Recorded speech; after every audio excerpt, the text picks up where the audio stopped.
When they say you can't love, I think you've got it wrong.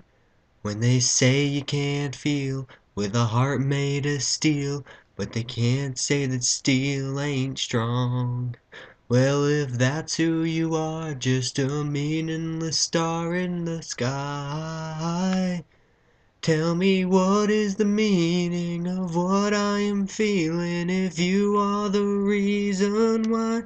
Now I may be dumb, but where I come from, folks say they're fine when I know that they're blue.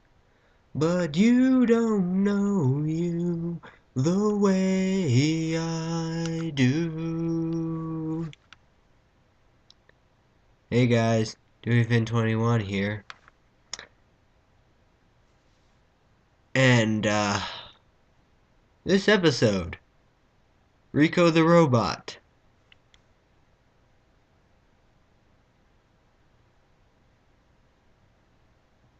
Um, uh,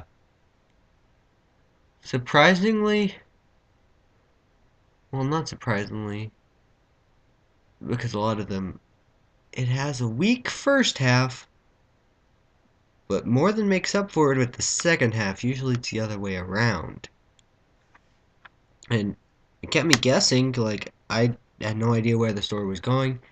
At first, I thought they were just doing, this was Megaforce's Wasp with a Heart, which it really sort of is, but there's differences, major differences. For starters, in Wasp with a Heart, the Wasp dies, and in this one, Rico gets set free.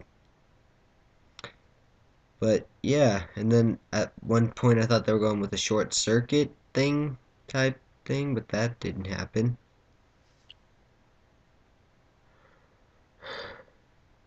There are a few good, well, stupid moments that part that I like, but yeah, um,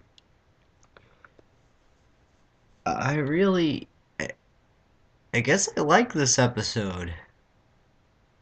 I just, it's hard to tell, like, with this episode because it has stuff that I hate, it has stuff that I love, but the stuff I love I didn't love enough to automatically love it, like Fight Fire with Fire, which upon rewatching it has a below average first half, but more than makes up for it in the second half. But this one has a below average. It's not as bad as Fight Fire with Fire's first half. It's like here to here. But the second half doesn't get as high as Fight Fire with Fire. It's like here to here instead of here to here. Like,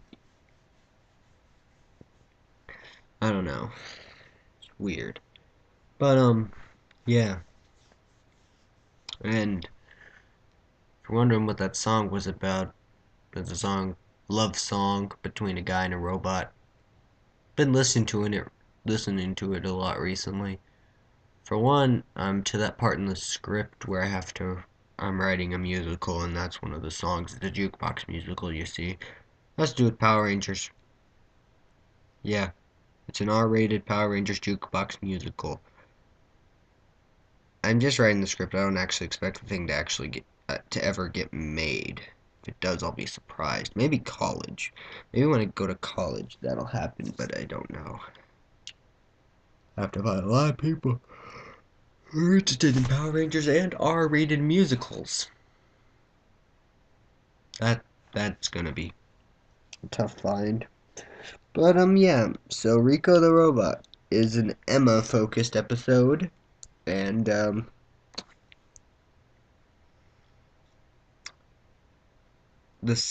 Rangers themselves are characters in this episode. They're not just the Rangers; they're actual people. You know, they have the moments and all that stuff. It's really, really unusual to see an episode where the Rangers are actually treated as people instead of just Rangers. You know, think I have an eyelash stuck in my eye. Ow. Well, gosh, I'm sorry. Anyways, let's continue talking. Uh, what else? Uh, Christina Matherson, or whatever her name is, whoever plays Emma, she did a real good job in this episode. I mean,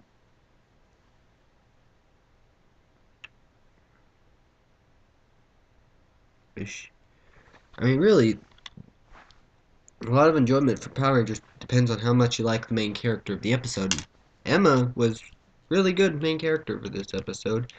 Although that was what another thing that drew comparison to Wasp of the Heart, since it's the Pink Ranger who has to focus on the enemy who either doesn't want to be an enemy, who doesn't want, because that's all this is. But I don't think it's as good as Wasp of the Heart because In Space is my favorite season. I mean, there's not really an episode I hate.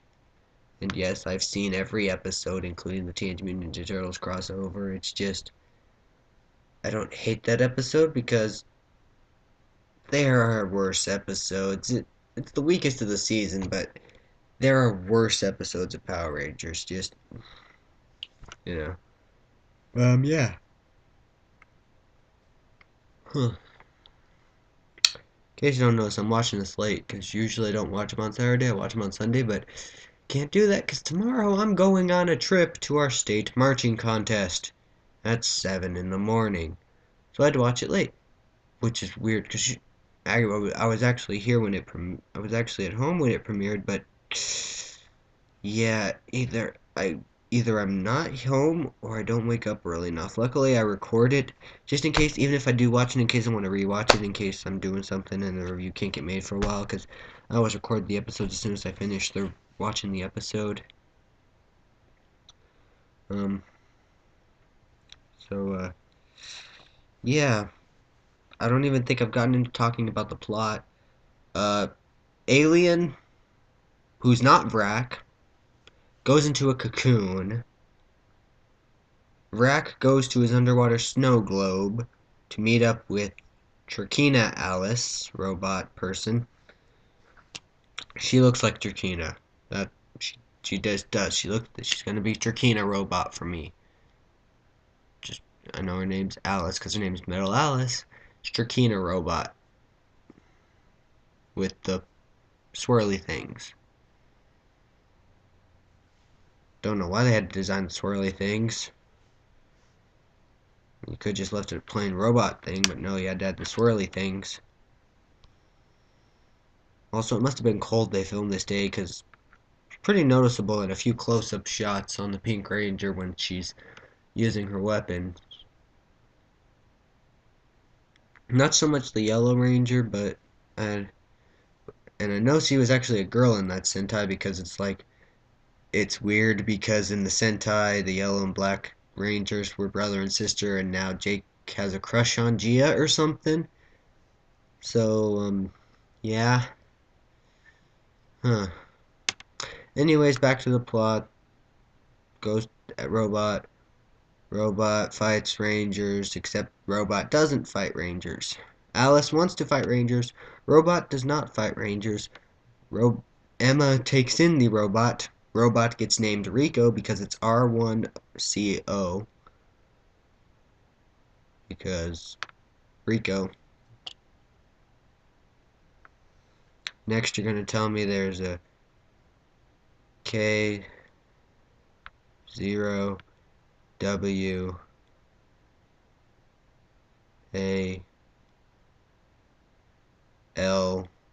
7.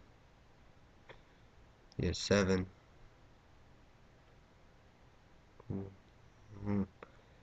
5WAKI. I would be 1. Yeah, 1. AK1. I'm having to think way too hard about this joke where it's not even funny anymore. I was going to try to spell Kowalski, Skipper, and private in Leet speak, but that didn't really work out. Because Rico.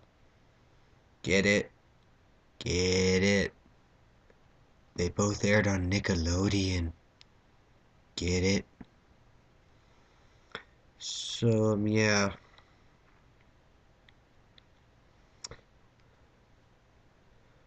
Uh, I gotta say, the scenes where they're trying to teach, where they're just doing stuff with Rico and like all that stuff, it was actually some pretty good stuff. And like, uh, uh I really don't know what to talk about. This one's sort of it's good in some parts for reasons, and second half's a major improvement over the first. Weird. I don't know. I just need a.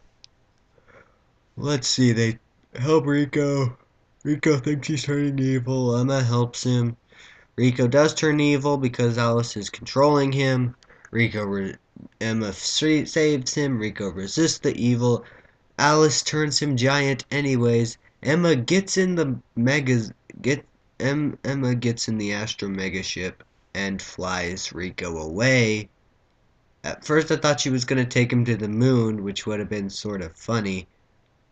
But no, she just takes him high up in the sky. I mean, it would have been funnier if it was the moon. Just have him on the moon, and he can't come back until Alice is defeated, and then after Alice is defeated, giant Riku comes down and squashes the monster. Also, they were in the Megazord, standing right in front of Rico. Metal Alice is right by Rico, not sort of close to him. Why don't the Rangers just use the Megazord and step on Alice? I know that Zordon had those rules, and Gosei is a student of Zordon, but he's never laid down the rules. He never said, "Look, one of the main villains is tiny. You're in the Megazord because they sent out a giant monster. Accidentally step on Alice while trying to fight the monster. Everything will be better then." Because technically they escalated it first. You just accidentally crushed one of their leaders. Everybody wins except for the villains. So yeah, and then after Emma flies him away, she starts talking about how everyone should be free. Noah talks about how should be free. Of course, have the black person talk about how everyone should be free. That's really a good lesson considering the way we are as a society today. Even though racism in mainstream media is practically dead, you know it's still out there. But so I like that Noah said that. Plus, it meant that that he was the one who helped Emma and defended Emma, and since that's my ship, I am happy with that. And then there's a good times montage with Rico, making me think he's never coming back, despite the fact that he's one of the only monsters of the week to go giant that was never defeated. If Rico doesn't come back, that's a waste of a character. And again, they had Jordan, and I don't think Jordan's coming back. So yeah, Megaforce is just wasting characters left and right. Whatever happened to that science teacher that's in the credits? How many episodes has it been since we've seen him do something? So, yeah. Is there anything else? Um, hmm.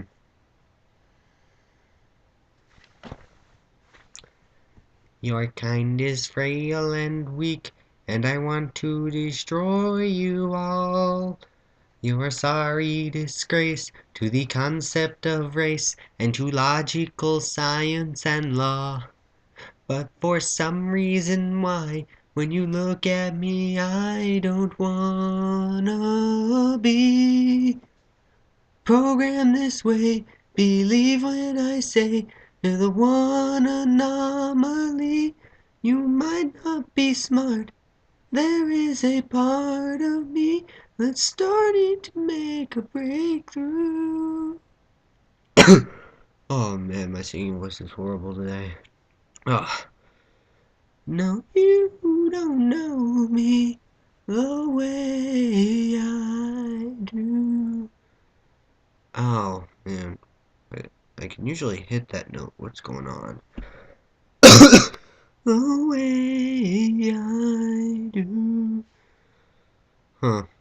I can't get as high as I used to on the notes. Something's going on. Ow. Headache. I can't. Oh. Okay, I get it now. Testing. Okay, so, this has been DeweyFan21 saying bye.